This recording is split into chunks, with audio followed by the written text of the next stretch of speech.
Muy bien, vamos a buscar en Mateo capítulo 1, verso 18 al 25 y vamos a ver allí una verdad bíblica tan hermosa, tan poderosa que Dios quiere hablarnos. Pero antes de comenzar esto, tenemos que pensar que a pocos días de celebrar la Navidad, que ya estamos próximos, a cada 2 días más, vamos a celebrar la Navidad, pero nos damos cuenta que en esta festividad, como ya hemos estado comentando, se ha perdido el sentido o el objetivo o la esencia misma. Su verdadero significado se ha perdido en gran medida. ¿Debido a qué? Debido a que la influencia tanto del cine, de la televisión, de lo que sale en las propagandas de las tiendas, todo eso sale Santa Claus, Papá Noel, aquí en Chile se dice viejito pascuero, y todo eso, y se ha perdido la esencia del nacimiento de Jesús. Algunos ponen el nacimiento, pero se ha distorsionado cuál es el sentido de la Navidad. La Navidad, no voy a hablar si bueno o malo, sino que vamos a recordar de que Jesús nació y que vino a este mundo a comenzar el inicio o el plan que Dios había ya declarado desde Génesis, y Dios lo había concretado justo con el nacimiento de Jesús, la primera venida de Jesús. Muchos en la actualidad nos estresamos, nos angustiamos, como dijo mi esposa también y dijimos al comienzo, que nos metemos en una cárcel, nos volvemos prisioneros de qué, de los regalos navideños, de la ansiedad, de la angustia, nos metemos solos en la cárcel de que de la desesperación, de que no tengo suficiente dinero para poder hacer la cena navideña o hacer el resto de cosas que nosotros hemos planificado, como antes, tal vez algunos, ¿no? Entonces, hay diversidad de pensamientos que divagan por la mente y eso empieza a estresar y a meternos en una cárcel que este mundo nos ofrece. ¿Okay? Pero ese es el plan de Dios. ¿Será ese el sentido de la Navidad, el significado de Navidad? ¿Okay? Y muchas veces nos vemos perturbados, porque Santa Claus es sinónimo de regalo. Y siempre cuando usted ves un Santa Claus, un hombre de rojo, ves y asocias a regalo.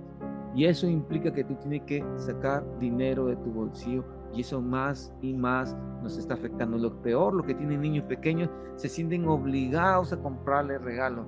¿Saben qué, hermanos? No se desesperen en eso. Enseñemos a nuestra familia el sentido real de la Navidad. No es que Santa Claus vino a dar un regalo, sino es que nuestro Padre Celestial nos dio el mayor regalo que el ser humano puede tener, que es la salvación, el nacimiento de Jesús, el inicio del plan de salvación de la raza humana. Dios comenzó con el nacimiento de Jesús, mostró su amor, como dice en Juan capítulo 3, verso 16, porque de tal manera amó Dios al mundo que ha dado su Hijo unigénito para que todo aquel que en él crea no se pierda, mas tenga vida eterna. ¿Okay? Así que ese es el propósito real de la Navidad. Ese no es esto, como está en la pantalla. No es que solamente adornes tu casa, traiga regalo, te disfraces Santa Claus y etcétera, y le diga a tus hijos, no va a venir Santa Claus. No los engañemos. Díganle la verdad. Este regalo no lo hacemos porque es Navidad, sino lo hacemos porque yo soy tu papá, yo soy tu mamá, y durante todo este año yo quiero bendecirte porque tú eres mi hijo. Ustedes van a tener el sentido real. No le metamos en la cabeza mitologías o sueños o fantasías. Digámosle siempre la verdad. ¿Ok? Así que, dicho esto, hermanos, nos vamos a centrar en lo que dice la palabra de Dios, como hemos dicho en Mateo capítulo 1, verso 18 al 25. ¿Ok? Y vamos a ver qué nos habla la palabra acerca del nacimiento de Jesucristo. Y dice la Biblia en el verso 18, el nacimiento de Jesucristo fue así, y esto lo está relatando el apóstol Mateo, digo, el escritor Mateo, el evangelista Mateo. Estando desposada María, su madre, dice la palabra, con José, antes que se juntasen, se halló que había concebido del Espíritu Santo. Y aquí hay algo muy interesante. María, al estar desposada con José, la duración era un compromiso, ¿ok? Era una promesa en la cual duraba aproximadamente un año o a veces menos, pero en la cual estaban comprometidos ambos. Y las partes tal vez vivían separadas, pero se consideraban ya legalmente casados, ¿ok? Esa era la antigüedad. Ustedes ven que ahora ya no, ni siquiera se casan, ya están conviviendo en la casa de papá o mamá, porque se lo permite muchas veces, ¿ok? Pero en esta situación, en este contexto histórico, ellos ya estaban considerados como casados y solo la muerte o el divorcio podía romper ese arreglo matrimonial, ¿ok? Era un divorcio que podía romper ese arreglo matrimonial. No obstante, miren, María ya se encontraba embarazada sin haber tenido un contacto sexual con José. Y yo me pregunto, ¿cómo se habrá sentido José al no comprender esta situación que María estaba ya concibiendo en su vientre un ser? ¿Qué pensamiento habrá ocurrido en su mente, en su cabecita? Y verso 19 dice lo siguiente de la palabra, pero quiero que pongan en su cabeza la situación desde la perspectiva de José. Él estaba comprometido con María, la duración era aproximadamente un año. José estaba preparando una casa para poder traer a María a su casa y a vivir ellos juntos felices, pero no obstante en ese periodo se encontró que María ya estaba embarazada. ¡Santo Dios! Es como un hermano, una persona se compromete con una hermana, una muchacha y dice, ¿sabe qué? Ya nos vamos a casar de acá a 5 meses más. Y te das cuenta que está embarazada y tú nunca la has tocado. Qué situación tan compleja, ¿no? Y dice la Biblia en el verso 19. Vamos a ver qué dice aquí la palabra. José, su marido, o sea, su esposo legalmente, como era justo, y justo se refiere a que era una persona que le seguía las tradiciones judaicas, era muy sometido a las tradiciones también de la ley de Moisés, mosaica, y estaba caminando siempre bajo esa justicia de poder cumplir las leyes morales de los mandamientos, ¿ok? Y como él dice la palabra, su marido, como era justo, es decir, en ese contexto, era un hombre piadoso y no quería infamarla, quiso dejarla secretamente. Y esta palabra secretamente quiere decir, viene del griego latra, que quiere decir escapar sin ser detectado o estar oculto. Y él quiso abandonarla secretamente. ¿Y por qué quiso abandonarla secretamente? Porque legalmente José podía tener tenía el derecho de separarse de María bajo 2 procedimientos legales. Legalmente, podía hacerlo de esta manera. ¿Qué podía hacer José? José pudo haber hecho primero una renuncia abierta ante la corte, presentarse ante la corte, ante el patriarca, ante la gente de mayor poder y decirle, ¿sabe qué? Yo quiero dar carta de divorcio a esta mujer porque he encontrado que está embarazada y yo no he tenido ningún contacto con ella. Y eso tenía un castigo, no para el hombre, sino para la mujer. O segundo, era una presentación por escrito de carta de divorcio delante de 2 testigos, según lo que dice Deuteronomio capítulo 24. Y María no había compartido con José la visión en la cual ella iba a quedar embarazada. Ella se quedó para sí misma. No comentó lo que Dios le había dado. Y en la ley, en el Antiguo Testamento, demandaba la pena de muerte cuando se hallaba una mujer que había cometido adulterio. A pesar que no había tenido contacto sexual con José, ella estaba embarazada y ellos asociaron que ella había engañado a José y había salido embarazada de otro hombre. Y por su infidelidad sexual, ella podía salir, ser apedreada o muerta, tener la pena de muerte fuera de la ciudad. Lo que pasó con Jesús, con la mujer que fue encontrada en adulterio y le trajeron a Jesucristo a esa mujer y dijeron, la ley de Moisés nos dice que una persona que se encuentre en adulterio debe morir apedreada. Y Jesús dijo bien claro, aquel que se encuentre sin pecado tire la primera piedra.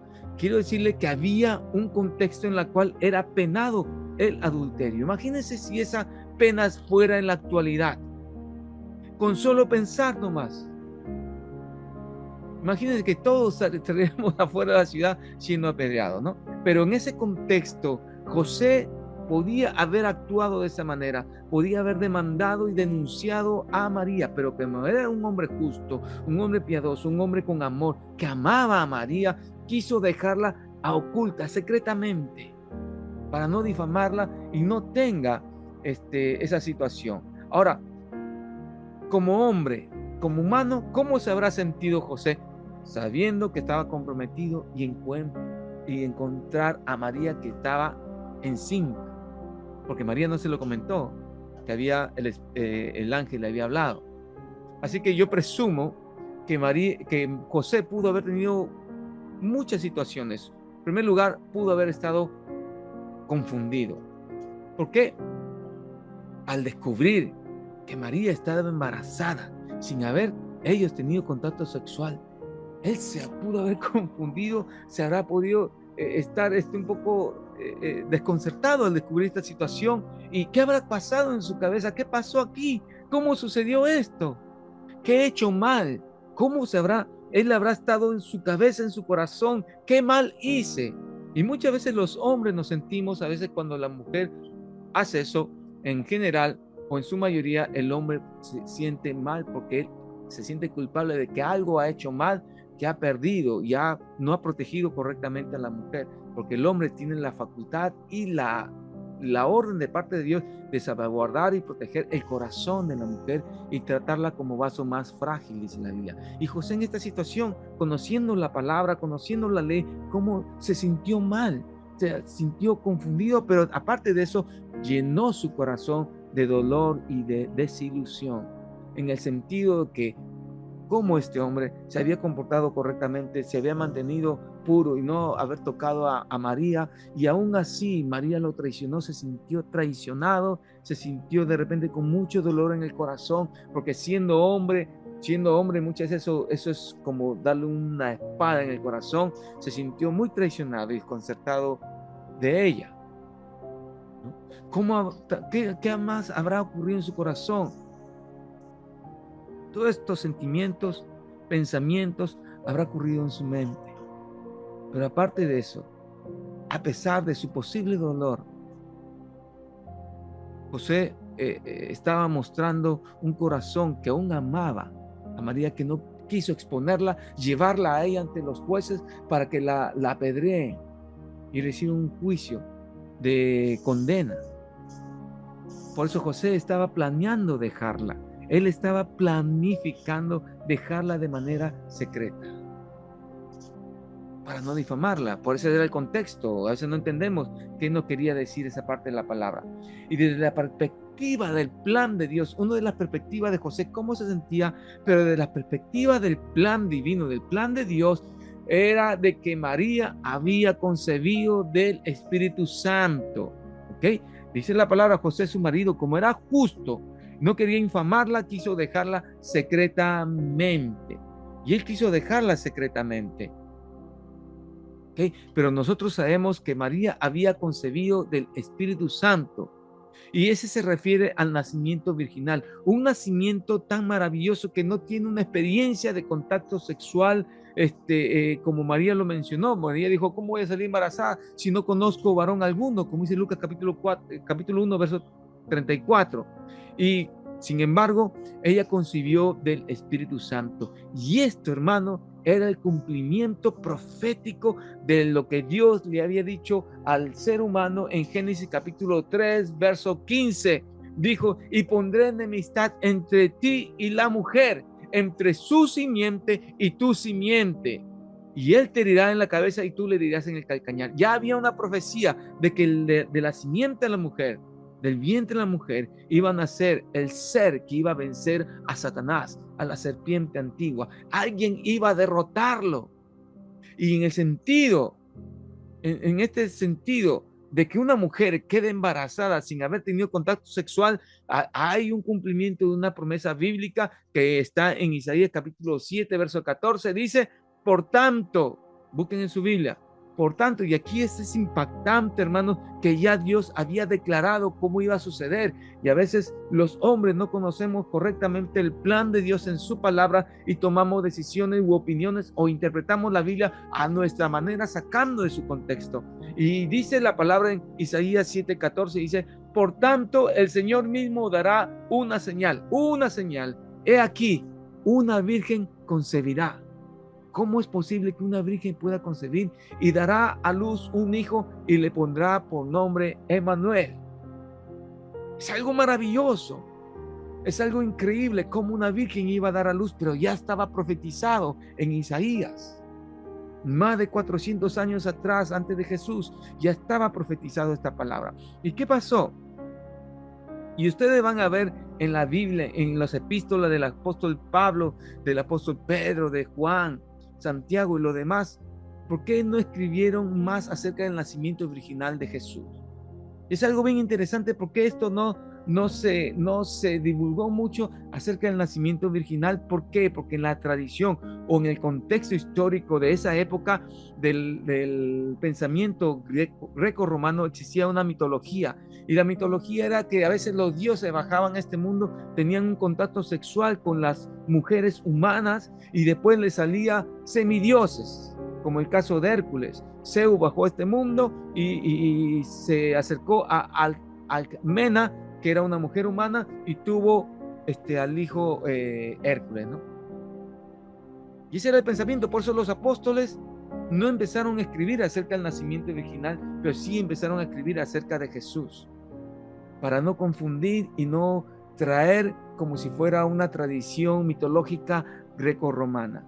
Así que, hermanos, eso es lo que pasaba históricamente, pero vamos a ver en el contexto actual, en nuestras vidas, qué nos quiere enseñar esta parte de la palabra de Dios en Mateo capítulo 1, verso 18 y verso 19. José, su marido, como era justo, no quería infamarla y quiso dejarla secretamente. Él iba a actuar desde su perspectiva de manera correcta. Y a veces, hermanos, nosotros también pasamos situaciones complejas y muy difíciles. Situaciones que no entendemos, no comprendemos. Que a veces los planes de Dios no sabemos y son incomprensibles a nuestro entendimiento, a nuestra capacidad humana, y queremos comprender el plan de Dios de acuerdo a nuestra capacidad, de acuerdo a mis sentimientos y emociones, pero yo me siento mal, por eso no entiendo. Miren, nuestra humanidad caída quiere tratar de comprender el plan de Dios a veces. Y queremos sentirnos bien para decir el plan de Dios está correcto. Y muchas veces los planes de Dios van en contra de tu perspectiva, en contra de tus objetivos. Muchas veces van a ir en contra de lo que tú quieres o lo que tú crees. Y decimos esta frase muy conocida: esto no puede estar pasándome a mí. ¿Ahora qué voy a hacer? Esto no puede estar sucediendo. ¿Por qué me pasó a mí? Pero al pasar, hermanos, los días, los meses, los años, muchas veces después, al final de todo ello, nos damos cuenta del plan de Dios, que era maravilloso. Y estar alineado a la voluntad de Dios es grande. No es necesario que tú entiendas. A veces no vamos a comprender el plan de Dios y no lo vamos a entender por nuestra humanidad.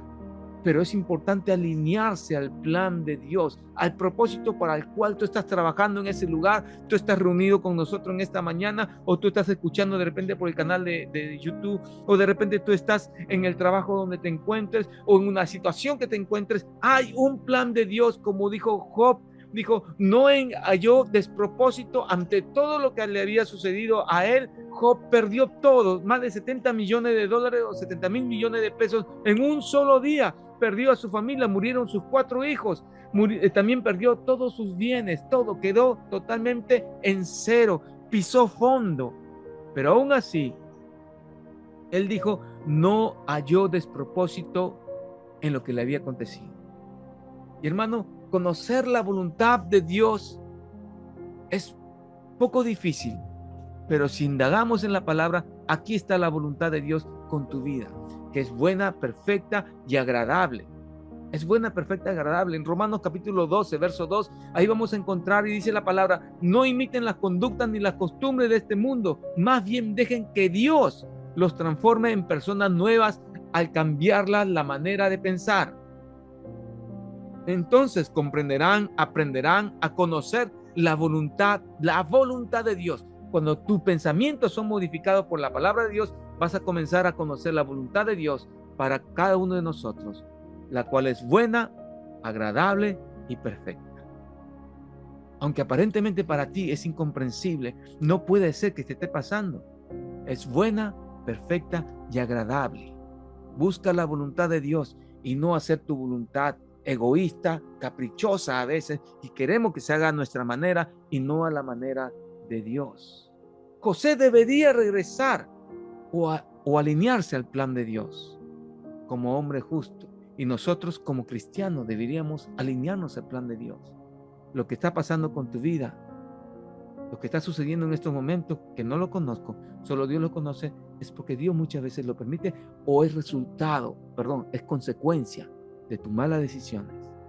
Entonces te toca descansar en el Señor y alinearte al plan de Dios. No nos gusta porque toca nuestro sentimiento más profundo, pero debes aprender a confiar en el Señor. Dice la palabra, confía en el Señor en todos tus caminos, espera en Él y Él hará. Y nosotros no esperamos muchas veces, nos desesperamos y queremos ayudar a Dios. Cuando tú quieres ayudar a Dios, arruinas todo. Deja que Dios haga y tú sigas haciendo tu parte. Así que, hermanos, nosotros como cristianos, como hijos de Dios, deberíamos regresar al plan que Dios trazó para nuestras vidas. Cuando tú te convertiste al Señor Jesucristo, Dios había puesto un plan en tu vida, que Él había trazado. Satanás quiere distorsionar todo ese plan. Satanás quiere distorsionar todo el propósito para el cual tú estás viviendo en ese lugar, tú estás trabajando en ese lugar. Satanás quiere desvirtuarla. Pero hermano, muchas veces nosotros tal vez hemos llorado, nos hemos quejado porque no entendíamos o no entendemos el plan perfecto de Dios y distorsionamos las cosas y nos distorsionamos, nos confundimos y queremos tomar decisiones erradas y equivocadas. Yo te digo, decisiones erradas y equivocadas. No obstante, el Señor te hablará de manera distinta, de una manera especial muchas veces para que tú puedas reflexionar. Recuerda que el Señor produce en tu corazón el querer como el hacer por su buena voluntad.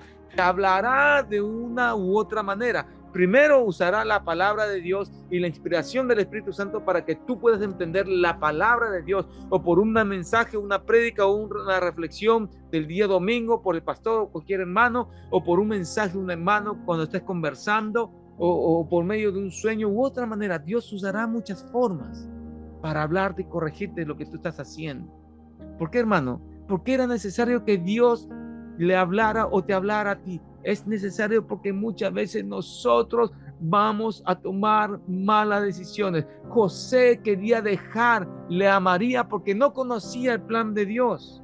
Y este verso que vamos a leer ahorita nos enseña que José estaba pensando y meditando desde su perspectiva en los problemas, en su opinión humana, la cual le estaba guiando para que tome una muy mala decisión. Verso 20 dice, y pensando él en esto, ¿en qué? En dejarla a ella. Por lo que no entendía, él estaba pensando, él estaba meditando en su problema. Y muchas veces, hermanos, nosotros también meditamos en nuestros problemas en vez de la solución. Meditamos en nuestros problemas en vez de la palabra de Dios. Josué capítulo 1, verso 8 dice, medita en la palabra de día y de noche, para que tú pongas por obra, lo practiques, lo pongas en práctica la palabra de Dios, y entonces todo lo que tú emprendas prosperará y saldrá bien, dice la palabra. Y eso estaba haciendo José. Estaba, como muchos de nosotros, estaba pensando. Y la palabra pensar viene del griego eusomeomai, que viene de meditar y pensar, de meditar. Y la palabra meditar es un proceso que combina pensamiento, o sea, que está dando ahí vuelta los pensamientos, análisis y a veces una conexión con emociones o creencias más profundas. Esto implica reflexionar intensamente sobre un tema, de manera intensa, hermanos, sobre un tema, sobre un problema o una situación, con el objetivo de comprenderlo mejor o encontrar una solución. Meditamos en los problemas, asimismo es dar vueltas con el mismo tema, con la misma idea, cada momento, que no te permite experimentar paz. Por ejemplo, vayamos al tema de hoy. Se acercan las fiestas, no tengo plata para el regalo. ¿Qué estoy haciendo? Estoy meditando en los problemas. Estoy meditando que no tengo plata, no sé qué voy a regalar, no sé qué voy a hacer de cena. Hermanos, sabe que no se estresen. Yo a mis hijos, a veces en Navidad, envuelvo solamente ese chocolatito de regalo en papel de regalo y lo reparto a todos por igual y no me hago ningún problema. Entiendan que la Navidad o la celebración de estas fiestas no es para que tú te estreses, compres regalos. Es que tú entiendas que Jesús nació y vino a darnos vida. Pero José estaba pensando en el asunto, en el problema, y no encontraba solución. Y su interpretación era tomar una decisión equivocada. A veces nosotros tomamos decisiones equivocadas, enojados, con los sentimientos, con el hígado en la mano. Tomamos decisiones. ¿Y sabes qué? Las decisiones que tú tomes te pueden dar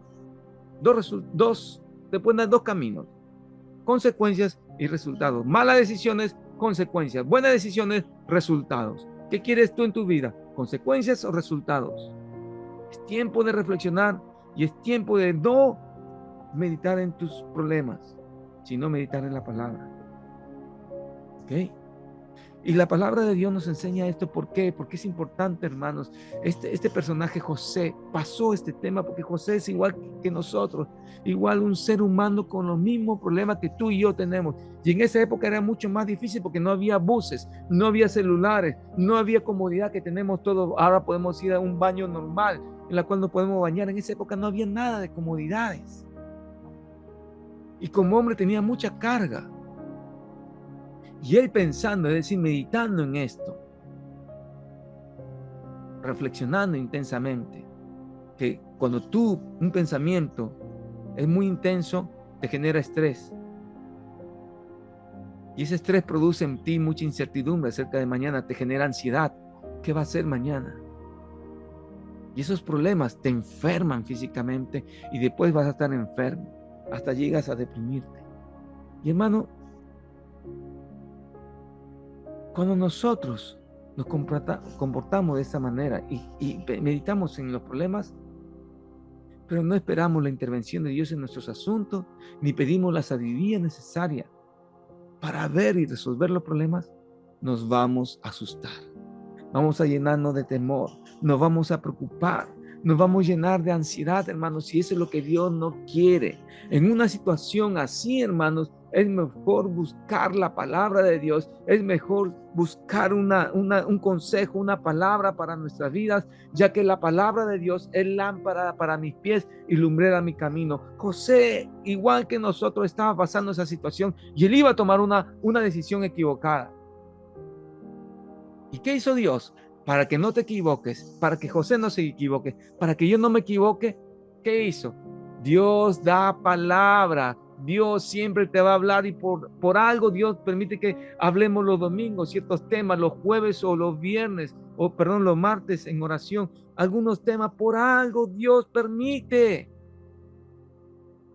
Y José, pensando él en esto, he aquí un ángel del Señor, Dios tuvo que enviarle un ángel en esa época a José y le dijo: José, hijo de David, no temas recibir a María tu mujer, no tengas temor, no la abandones, no la dejes, porque en lo que ella es engendrado del Espíritu Santo es. Le estaba diciendo, el ángel le estaba hablando, lo que hay dentro de María, que tu pensamiento malicioso dicen que ella tuvo un contacto sexual con otro hombre y salió embarazada. No es cierto eso. Ella está concibiendo de algo espiritual y su vientre está el Salvador, y dará a luz un hijo y llamará su nombre Jesús, porque él salvará a su pueblo de sus pecados. Es decir, hay algo grandioso dentro de María.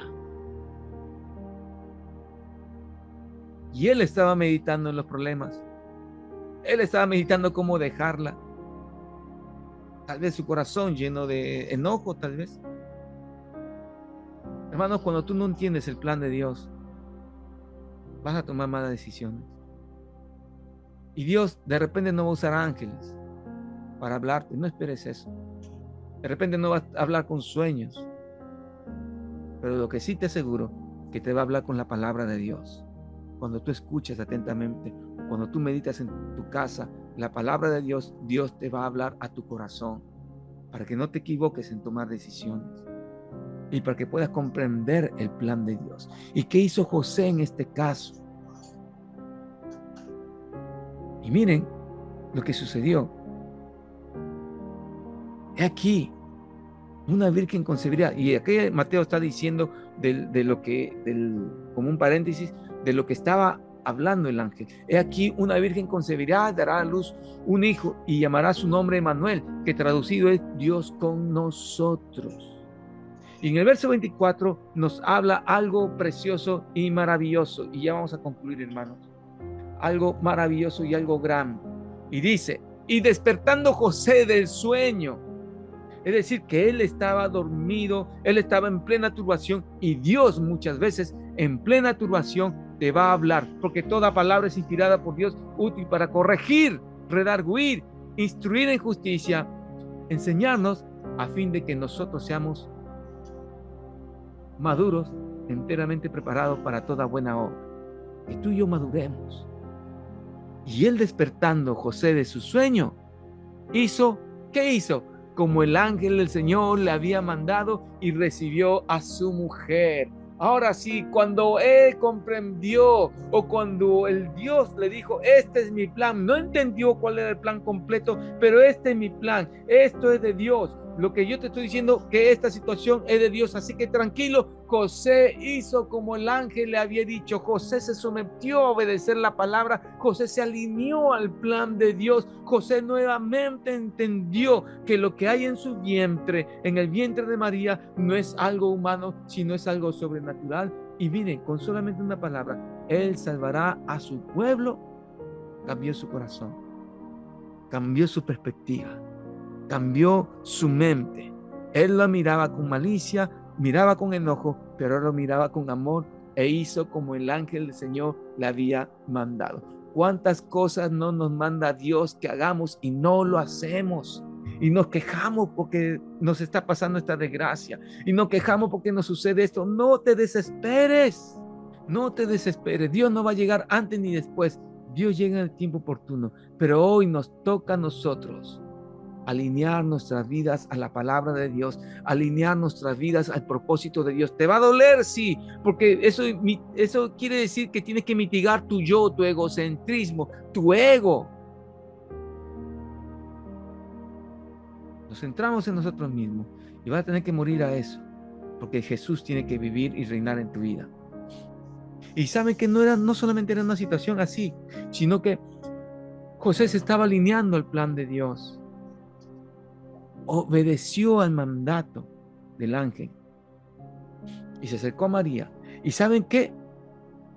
Lo que pasó José, que tuvo que llevar a otro lugar, después tuvo que llevarlo a Belén, después tuvo que llevarlo a Egipto, tuvo que pasar muchas travesías José, inclusive no encontró posada para que pueda nacer el niño, y tuvo que llevarlo a un establo, y en el pesebre tuvo que meter al niño. Imagínense como padre cómo se sentía, y él habrá dicho, pero todo esto por causa de Dios, no, mejor la dejo. No, él obedeció. No se cansó ante las dificultades, ante los retos de la vida, ante los grandes problemas. Él se enfrentó porque creyó en la palabra del ángel, creyó en la palabra de Dios, creyó en lo que Dios le dijo. Y nosotros debemos aprender a creer lo que Dios nos ha dicho. Y le dio un nombre. El nombre de Jesús. Y Jesús vino por 3 motivos muy interesantes, hermano. El nacimiento de Jesús. Hemos visto la vida de José, pero el enfoque principal es Jesús. Él vino para revelar al Padre, para mostrar al mundo quién era el Padre. Vino para dar a los seres humanos como una forma de que sí se puede vivir como Dios quiere, no religiosamente, no tampoco al otro extremo de irnos libertaria o en el libertinaje, sino de seguir lo que la palabra de Dios dice, obedecer la palabra de Dios, y para redimir al hombre del pecado. Dice la palabra en Mateo que Él vino a salvar lo que se había perdido. Jesús vino a salvar lo que se había perdido. Así que el nacimiento de Jesús fue el primer paso, con muchas dificultades. Su padre humano lo iba a dejar, no sabía qué situación iba a pasar. José y María estaban en un conflicto muy grande. Iban a ser Jesús, el Hijo de Dios, el Salvador de este mundo. Tuvo trabas el nacimiento de Jesús, tuvo muchos problemas y dificultades, porque fue el cumplimiento del plan de Dios. Era el inicio de la promesa que había dicho en Génesis capítulo 3, verso 15, que de la simiente de la mujer nacerá alguien que te pisará la cabeza, le dijo Dios a Satanás, y ese fue Jesús. Así que el nacimiento de Jesús en este mundo fue el inicio de nuestra redención, el inicio en la cual yo puedo ahora sí alcanzar la vida eterna en Cristo Jesús. Yo puedo vivir en libertad del pecado. El pecado ya no ejerce poder sobre mí, sino que ahora yo soy libre y puedo tomar la decisión de obedecer al pecado o ser libre y obedecer a Dios. Yo puedo tomar, ahora sí puedo. Antes no podía. Antes quería portarme bien y me portaba mal porque era esclavo del pecado. Antes quería dejar de tomar y no podía dejar de tomar porque era esclavo del pecado. Antes quería ser libre de la pornografía y no podía porque era esclavo de la pornografía. Ahora sí puedo vivir en libertad porque Jesús nació en este mundo con muchos problemas de sus padres que pudo tener muchas consecuencias, pero Jesús nació y el objetivo del Padre Celestial fue que Jesús naciera en este mundo, paz y buena voluntad para con los hombres, y nos trajo libertad, hermanos, nos trajo vida eterna de la muerte eterna, que estábamos todos condenados, del conflicto que teníamos con Dios. Jesús vino a darnos esa paz y esa quietud. Aleluya. Damos gloria al Señor, que es glorioso y grandioso. La Biblia no solamente habla acerca de que somos seres superpoderosos, no, sino que habla de nuestra naturaleza humana, todo lo que los personajes vivieron y lo que nosotros también experimentamos en la actualidad, con la finalidad de que imitemos a esta gente para mejorar nuestras vidas y la conducta bajo la influencia del Espíritu Santo por medio de su palabra, podamos ser libres en Cristo Jesús. Así que, hermanos, concluyo con esto. Jesús cambió la historia. El nacimiento de Jesucristo fue un nacimiento virginal, milagroso, santo, poderoso, que cambió la historia. Tú tienes que aprender a abrir tu corazón a Jesucristo. Si estás apartado de Jesús, puedes volver a decirle: Señor, abro mi corazón, me arrepiento de mis pecados y vuelvo a tus caminos y vuelvo a tu plan. Y en ese sentido, hermanos, Dios hará su voluntad. No tus caminos, sino su camino. Él enderezará nuestras veredas y no se hará como yo quiero, sino como Él quiere. Amén. Así que, hermanos, valoremos, démosle el valor necesario a la primera venida de Jesús, así como la segunda venida de Jesucristo. Amén. Así que vivamos como Dios quiere y sigamos viviendo de acuerdo a su santa y divina voluntad.